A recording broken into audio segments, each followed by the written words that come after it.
बोलिए गंगा मैया की जय। भाइयों, आज जो है संत रविदास जी की जयंती है। संत रविदास 15वीं शताब्दी के एक सुप्रसिद्ध और प्रमुख संतों में से एक थे।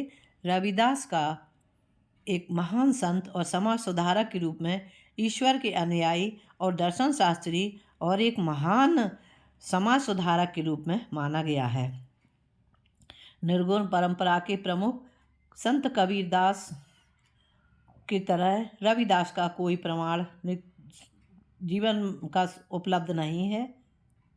फिर भी संत रविदास का बचपन अत्यधिक विषम परिस्थितियों में, क्योंकि ये थोड़ा सा मोची परिवार में इन्होंने जन्म लिया था, लेकिन इनका मन बाल्यकाल से ही साधु संतों में लगा रहता था।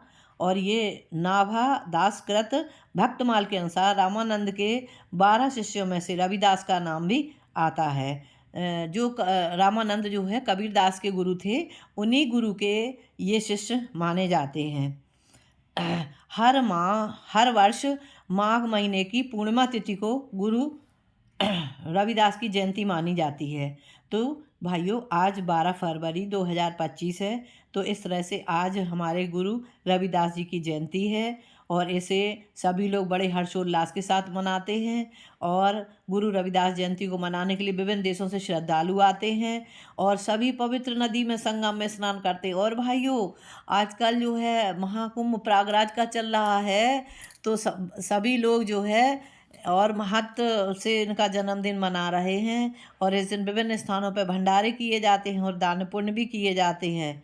संत रविदास के एक विद्यार्थी थे और उन्होंने दोबारा निवेदन किया कि उनका मानना है कि मन चंगा तो कठौती में गंगा। इस बात को इन्होंने जब इनके मन चंगा कठौती में गंगा से लेकर एक कहानी है, जिसमें बताया जाता है कि इनके गांव के कुछ लोग गंगा स्नान के लिए प्रयागराज जा रहे थे। उन्होंने इनसे भी वहां चलने के लिए निवेदन किया, लेकिन ये जो है जाति से मोची होने के कारण, इनके पास जूते बनाने का बहुत अधिक काम होने के कारण इन्होंने वहां जाने के लिए मना कर दिया और कहा कि मुझे अपना काम कर्म प्रधान है, मैं पहले अपना काम करूंगा। तो जब वो लोग उनका मजाक उड़ा के जब चलने लगे, तो उन्होंने जो है और उन्होंने कहा कि ये जो मेरी कठौती है जिसमें वो अपनी चप्पलों का चमड़ा गलाते हैं, इसी में हमारी गंगा जी है। तो सभी साथियों ने उनका मजाक उड़ाया और लेकिन चलते समय संत रविदास ने उन्हें एक सुपारी दी और बोले कि जब आप स्नान कर लेना तो ये गंगा मैया को सुपारी ज़रूर देना।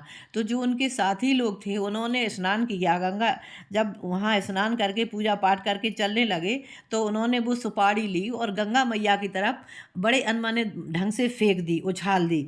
लेकिन एक चमत्कार होता है कि गंगा मैया स्वयं प्रकट होकर उनकी सुपारी को स्वीकार करती हैं और साथ में उनके जो सोने का कंगन जो है उन्होंने ब्राह्मण को दिया और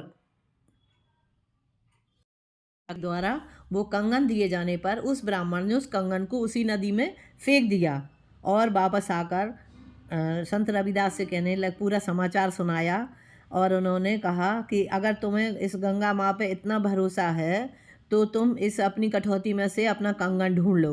तो तब संत रविदास ने गंगा जी का नाम लिया और कहने लगे कि मन चंगा तो कठौती में गंगा। और उन्होंने कठौती में जैसे ही हाथ डाला तो वही कंगन उस कठौती में से संत रविदास को प्राप्त हो गया। तो इस तरह से संत रविदास जो है हमारे बहुत अच्छे समाज सुधारक रहे हैं।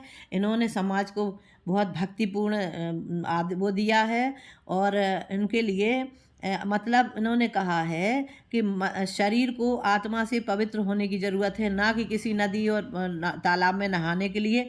अगर हमारी आत्मा पवित्र है तो हम हमेशा जो है पवित्र रहेंगे।